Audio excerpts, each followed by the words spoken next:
Hey everyone, welcome back to the channel. Thanks for tuning in for another video. Today we're going to talk about some of the things that you can do to increase your catch rate while fishing during cold water. Right now over the next several months, no matter where you're at in the country, you're going to have some of your coldest water temperatures. Generally, what that means is the fish are a little bit more lethargic. They're not willing to chase as much. They don't need to eat as much. So from that standpoint, they're just not nearly as aggressive. But that doesn't mean you can't catch them. In fact, I actually think that some of your best fishing of the year can be had during the coldest water temperatures of the year. I also feel like the fish tend to group up better, and if you can generate one of those fish into biting, you can usually trigger several other, because I do think when you get one fish to bite, it makes the other ones in the group feel like they should be feeding too. So it's one of my favorite times of the year to fish, but it's also probably one of the toughest times just for the reasons I just mentioned. Not only is it tougher to sometimes generate those bites, conditions wise, it can just be tougher on the angler. So from that standpoint, the first tip for you is to dress appropriately. You don't want to go out on the water without enough layers of clothing. It's always better to overdress. And if you get too warm, you can take something off. But I have everything from multiple layers to gloves to stocking hats. And if I got to remove stuff, I'll do it. But you definitely want to make sure you dress appropriately for the conditions. If you do that, you can fish all day long. That's the one thing I've learned, is if you're dressed appropriately, the conditions themselves don't make it that hard on the angler. You may be bulky in terms of just your ability to cast and everything, but it's still well worth it, especially when you do find the fish. So the first tip I'm going to have for you has to do with your bait selection. I generally think you're better off putting away your soft plastics and picking up more of your hard baits and your moving baits. Generally speaking, some of your best baits in the cold water periods are going to be things like jerk baits, crankbaits, lipless crankbaits, vibrating jigs, even some of your, jigs themselves, which are going to be more of your bottom baits, your slow moving baits, but you're generally going to put away a lot of your soft plastics. I don't throw nearly as many, soft stick baits or, creature baits or craws or things like that. Now, I will say, in today's day and age, with the advent of forward-facing sonar, your jig head minnow will still be a dominant bait. So from that standpoint, your soft plastic minnow style will still come into play. We've seen that even before forward-facing sonar with soft jerk bait still being good. But the key there is those are bait fish imitation baits. And that's the next tip that I've got for you, is to really start keying in on trying to fish areas where bait fish and panfish are going to be much more accessible to the bass. When you start getting water temperatures that are in the mid 50s or colder, a lot of the other forage species for bass go into hibernation. Your crayfish, your frogs, things like that. You don't have the bug hatches. So the fish really key in specifically on your shad, your minnows, your bluegill, whatever it is that you have in your lake. It doesn't matter if you're up north where you don't have shad, the bass will use panfish. If you're down south where you have shad, the bass will relate to those shad much more. They'll relate to them almost 100%, I guess is what I'm getting at.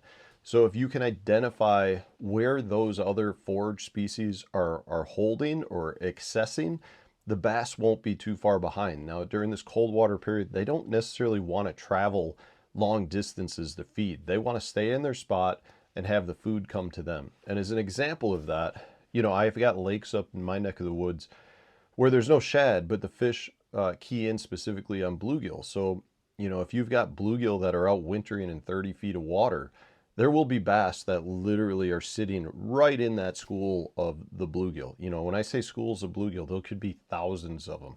The bottom will just glow with these bluegill. You'll throw a bait down there, work it through it, and you'll feel it bumping bluegill consistently. The bass will literally be sitting in that school of bluegill. And the bluegill, I think, are okay with it because they're basically dormant. And it's the idea of, hey, safety in numbers. We know the bass are going to eat some of us, but they eat once a week or once every 2 weeks. So, if there's 1,000 of us bluegill down there and there's 10 bass sitting in that school, the majority of us are going to make it by the end of the year. It's kind of the same thing with your shad lakes. The bass are going to set up in areas that they feel comfortable in to spend the cold water period, but they're hoping that it's an area where the shad will actually come through once in a while. So it's just really important to concentrate more on those types of forage species. And that's one of the reasons why, if you go back to bait choice, the bait choice will actually be more of, you know, your bait fish and forage species imitation. So it's going to be, you know, your minnow style baits like the ones I mentioned before. So that's another key, is to look specifically for the forage species that they're going to be eating. And then with that, you also really want to increase the pause time or the slowness of the baits that you're working. Now, it doesn't mean that you can't catch them working baits really quickly. Like, there definitely are times where the bass still want it fast. In fact, when you're talking about lethargic fish, a fast moving bait generates reaction strikes. So don't think you have to fish slow or fast, but it's also really important to recognize that the fish are just in a much slower mood. And from that standpoint, increasing pauses, working your bait slower can really be the key to getting that initial strike from a group of fish. Or using baits that have really fast, quick movements, but don't get pulled out of the strike zone fast. That's one of the reasons why a jerk bait's really good, or a bait like the Berkeley Finisher. You're talking about a bait that moves really fast with a rod twitch, but stays in that strike zone. You're not ripping it through an area like you would be if you were just, you know, screaming a buzzbait through an area. So that's something to keep in mind as well.